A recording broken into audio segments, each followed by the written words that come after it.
Welcome to a Gallen of Questions. My name is Pat Gallen, and we have a legend here in our midst. He was a two-time NHL All-Star, played 14 seasons in the league, won 2 Stanley Cup titles with your Broad Street Bullies right here in Philadelphia. The man, the myth, the legend. Mr. Joe Watson is here. Hi, Joe. Oh, my God. I didn't realize all those names were associated with me. You deserve it. How you doing, my friend? Oh, very nice. Thanks for having me. I'm looking forward to this. Well, so you're here because you're a Philly legend, but also because you wrote this book. It's called Thundermouth. Yeah. And it's tales, memories of a Broad Street Bully and NHL lifer. Why now? Why write a book now?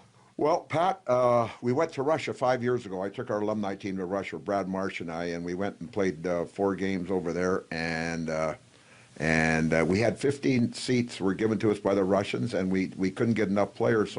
So Brad mentioned, why don't we get Bill Meltzer, who writes for the Flyers? Yeah. He works for the Flyers, to come on the trip and talk about our trip. So what he did, he came with us, and he was sending stories back to America, and a lot of people were following us.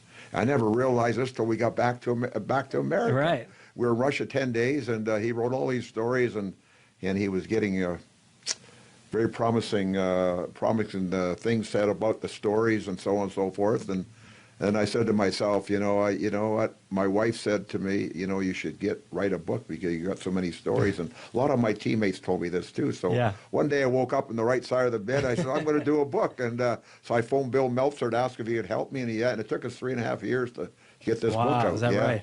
We took our time, and you come up with a story. You got to make sure it's true. Sure. You got to make sure it's right. And he did a lot of research, and I did a lot of research, and we came up with this book, and it's worked out well. Well, I'm telling you, this isn't a flimsy book either. This is thick, which means you got a lot to say. Well, the thing is, it's different than a lot of books, because normally in a lot of books, when you're doing a book, you have all the pictures in the center of the book. Yep. Where this book here has pictures associated with the story. Okay. And so you don't have to, when you go in the center of the page, center of the book, and you look, well, where was this picture associated with? Sure. But this has. I like that better. I like it when it's ingrained into the storyline. You're right. Yes. I love that. So it's worked out very well. That's why I've sold a lot of books in about 3-4 weeks. That's great. Lot of books, and I just ordered another 3,000 books. How about that? So we're hitting a home run right now. What's your? I know it's hard to narrow it down, but do you have a favorite story that you like to tell that's in this book? The Russian game. Do you remember the Russian game in '76? You probably don't. I wasn't around yet. But you probably heard about the Russians. The Russians. Of course. And well, they were the most dominating team in Europe, and we were the most dominant team in North America. And it came down to a series where the Russians were over here beating all the top teams in the National League, the Soviet Red Army. And so it was January 11th, 1976. Clarence Campbell, the president of the Hockey League, came to the Flyers before our game and said we had to uphold the prestige of hockey in North America. And Clarence Campbell didn't like the Flyers. He didn't like their the type of style that we played and everything else. So a little too physical for him. He was very apprehensive about coming on the ice and handing us the Stanley Cup the 2 years we won it. And then he has the balls to come into our dressing room and says, you got to uphold the prestige of hockey. We more or less said, get the hell out of here. We're going to win for ourselves. And Freddie Sherwood, our coach, devised a system, and we dominated the Russians. We beat them 4-1, and we outshot them 49-13. And if Tretiak hadn't have played well, the great Russian goalie would have beat him 10-1. I don't know if it's in this book. You and I were just talking on the way in here, though, about yogurt. Now, everyone I talked to that knows you said I have to ask you about the yogurt machine story. Is there a story behind this? Well, you know what? Well, I tell you what. In 1976, my first wife, went to Vancouver to visit her sister. We were on the road for 10 days, and she comes back with a yogurt maker, and I says, "What the hell is a yogurt maker?" Nobody knew what a yogurt maker was in 76.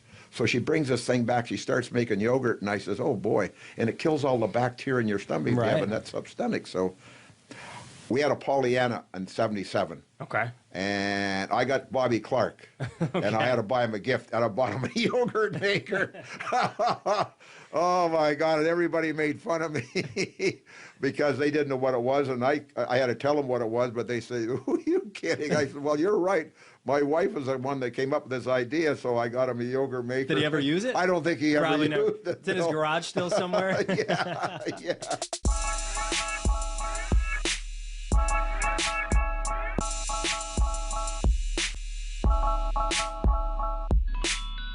I'm sure you talk about your upbringing too. Smithers, Canada, British Smithers, Columbia. British Columbia, yeah. How far from Vancouver is that? That's 750. Wow. Yeah, we're 150 miles southeast of Alaska. Is that right? I was way up north there. So you're way up north. Yeah, yeah. What was it like for you when you came from Smithers to Philadelphia a couple years later? Well, I didn't come to Philadelphia initially. I got scouted in 1960. And I had to go to a place called Estevan, Saskatchewan. Okay. And the Boston Bruins had a scout that scouted us in my home area. So he invited me to camp, and I go to camp. It took a 5-day drive, 2,800 miles, 5 days, mostly dirt roads. And my coach drove me down there. And I get there, and the general manager and the coach come in and said, you know, we have 104 guys trying out for 4 positions on the team. So I go to the scout. I said, why the hell did you invite me something like this? Why would you invite me something like this? And he says, well, Joey, if I didn't think you had a chance, I wouldn't have invited you. So I said to myself, well, he believes in me, so I got to prove him right. So I proceeded to go out there and get 4 or 5 fisticuffs. I had to catch their eye very quickly. I only had 4 days. So I get in 3 or 4 or 5 fisticuffs. I don't think I won one, but I got my shots in. And 5 days later, I'm still there, 100 guys gone. And so here I am today. This is how it happened. That's in 1960. Yeah. So you get to Philadelphia how many years later? Well, I came to Flyers in 67. 67, okay. Yeah, but I broke in with the Boston Bruins, and I played 4 games with Boston in 1965, and my favorite team was the Detroit Red Wings. And my very first game in the league was against the Red Wings. Holy mackerel, in Detroit. And Detroit was a top team in the league that year. Sure. At that time, and we were the bottom team, Boston. We go in and beat Detroit 4-0. Oh my God! So I was I'm happy about that, obviously. And there was a guy named Gary Bergman who played for the Red Wings, the defenseman. He comes and said to me, he says, "Son, you played a good game tonight." I said, "Really?" He says, "Yeah, you did a good job out there." And he was the opposition. Sure. So that was a start. Made you feel pretty good, I guess, at that time. Yeah. And that was the start of my road to the National Hockey League. So 67, expansion team. Yep. Everything's fresh here and new. Ed Snyder brings the team to Philadelphia. Yeah. What was it like being part of the expansion franchise? Well, it was wonderful. Initially, we had training camp up in Quebec City. Okay. And there's 6 weeks there, and then we came down to Philadelphia. And I'm very inquisitive. I sat in the front of the bus, and we're coming over the old Penrose Avenue Bridge. Yeah. We get down the bottom, and I look on the right-hand side. So I said to the bus driver, "What the hell's that machine doing?" He says, "Oh, the mafia owns that." I said, "Oh, okay." And he says, "When they get rid of car parts and bodies, they put the bodies in the car parts and they grind them up together." I said, "You're kidding me?" He says, "No, that's the way the mafia operates." I never forgot that story. A different time. And so then we had a parade down Broad Street to welcome us, and Mayor Tate was the mayor at the time, so. We start marching down Broad Street. There were more people in the parade than there were watching, and I said, "We're not going to be here very long." But lo and behold, we're still here, 50-some years later. But the first year, it was we had a lot of problems. We played against teams that are a little more physical than we were, Sure. and we got a lot of guys hurt and so on and so forth. But in February, there was a skating show in the Spectrum. Okay. And there was a gust of wind. There was a bad storm came through, and it blew a hole in the roof. The Spectrum wasn't that big of a hole, but it was big enough that we couldn't play games. Sure. So we were like vagabonds. We played our last 22 games on the road. Oh my goodness. And those days, Mr. Snyder didn't have a lot of cash to support the team because there were no games being played in the building, no ticket sales, and so on and so forth, and no advertising. So. He kind of came to the conclusion he's going to have to move the team or sell the franchise if he can't keep this thing going. Yeah. So we went to 5 different banks in Philadelphia, and the 5th one was Gerard Trust. Okay. And the guy named Bill Bear was in charge of the loan department of Gerard Trust. He was a big hockey fan. He's a Harvard grad. He played hockey at Harvard. Wow. And a season ticket holder. So Ed goes to him and tells him, "If I don't get an infusion of $2 million, I'm not going to be able to keep the franchise going." Well, lo and behold, next morning at 9 o'clock, Ed goes to the bank, and the $2 million is there, and the rest is history. How about that? The rest is history. And then just a couple of years later, you guys win 2 Stanley Cups. Yeah. What was the town like while that was happening? Oh, boy, it was wild. You know the best part about the second parade in 75? Streaking was in. The best and maybe the worst?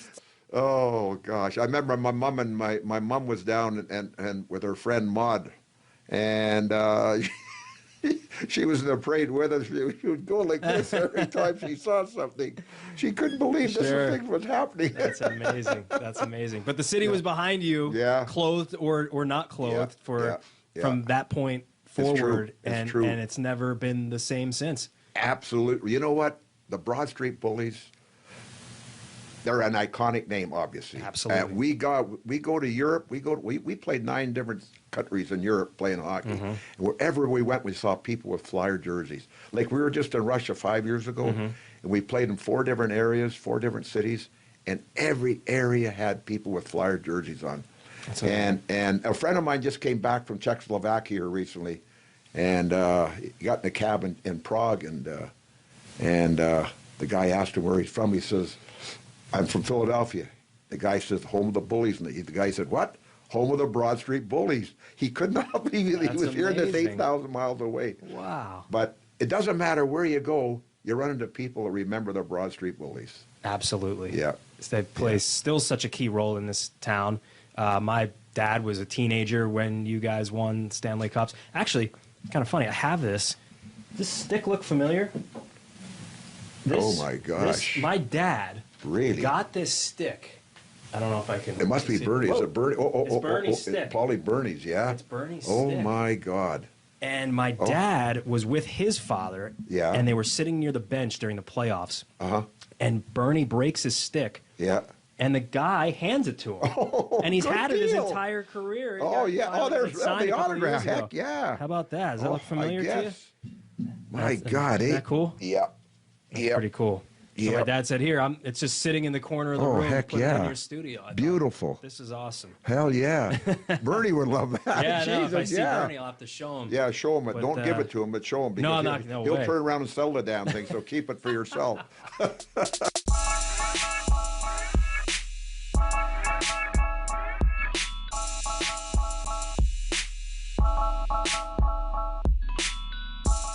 What was it like playing with your brother? That's got to be kind of cool. Well, that was nice, wasn't it? You know what?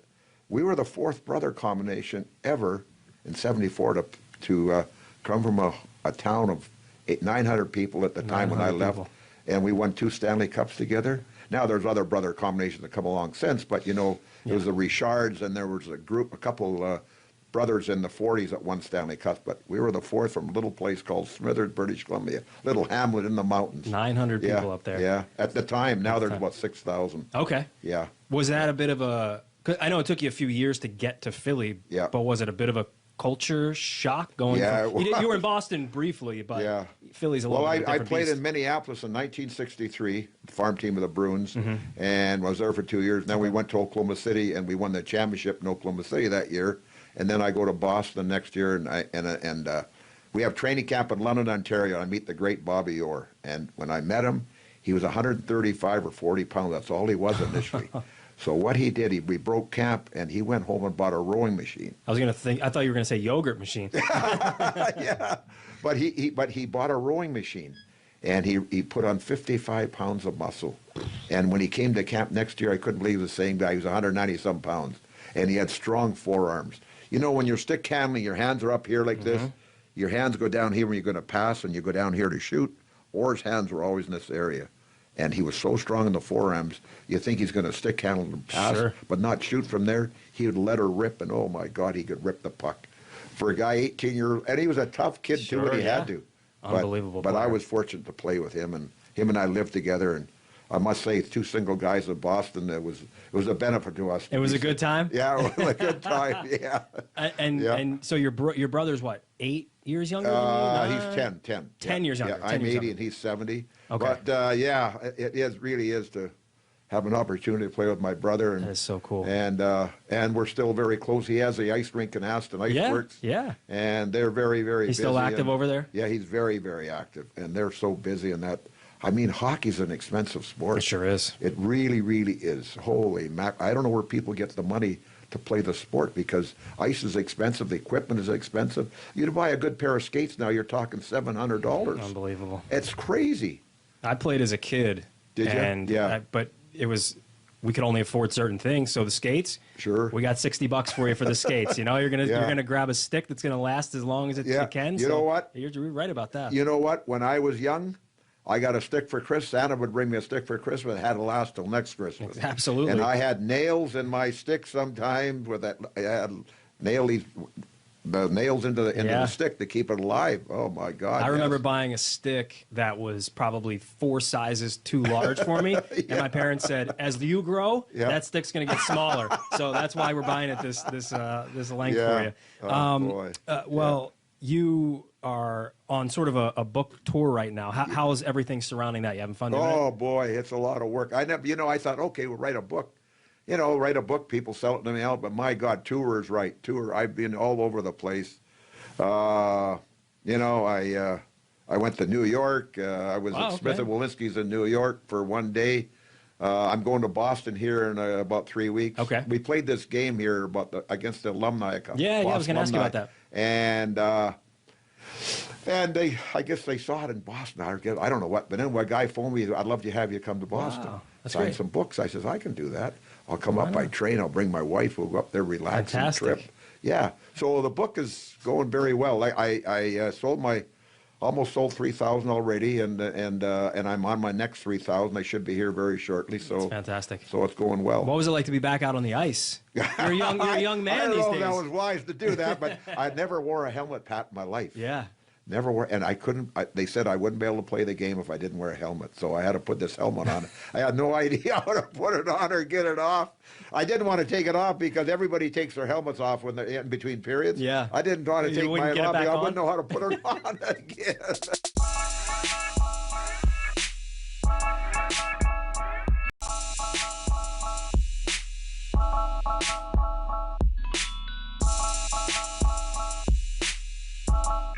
Joe, what we do here on A Gallen of Questions is I've got a bucket. We call it a gallon can. Yeah. There's questions in there. We don't know what they're going to be. We'll pull them out and we'll answer them. What do you think? Okay, Give it a shot? All right. Sure, here. Yeah. Let's give it a shot here. All right. Question number 1. Name one teammate who made you laugh the hardest. Eddie Van Imp. Ed Van Imp? Ed Van Imp. Who gave you the Thundermouth nickname, is that correct? Yes, he did. You're right. Yes. Good. You are a good man, Pat. Yeah. Journalism at its finest right here. Best sport outside of hockey? Oh, I love baseball. Love baseball? I love baseball. Who's your I played team? a lot of baseball, and I had an opportunity when I was 17 years old, after I was playing. I went to the British Columbia Senior Baseball Championships. I was only 17. I hit the hell out of the ball, and this guy asked me. The name was Eddie Taylor, a scout from the Yankees, and and it's from Seattle. And he said, "Would I be interested in playing baseball?" I said, "Oh no, there's too many Americans play baseball. Heck, no, I wouldn't. There's no way." So I said, "No, I'm playing hockey. Yeah, I'm playing hockey now. Doing pretty well at that point. Yeah, anyway. so it was good. So I didn't do that. Yeah. Most difficult opponent during your playing days? Gordie Howe. Oh yeah. And I'll tell you why. My first year in the league, first full season of the year, we had a game against Detroit in Boston, and I go into the boards to pick the puck, and some guy comes in and hits me. I said, "Holy Christ, man!" I turn around up, and I just elbow the guy, and I look. It was Gordie Howe. I says, "Oh my God!" So I go back to the bench, and Orr says, "You're going to pay for this.